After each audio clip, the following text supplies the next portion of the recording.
इस DJ की कहानी एक कल्पना नहीं है।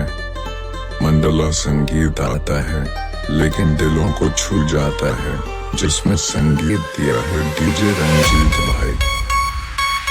उनके हाथों में लग जाए ताला, अलीगढ़ वाला सवा मन वाला जो मैया जी की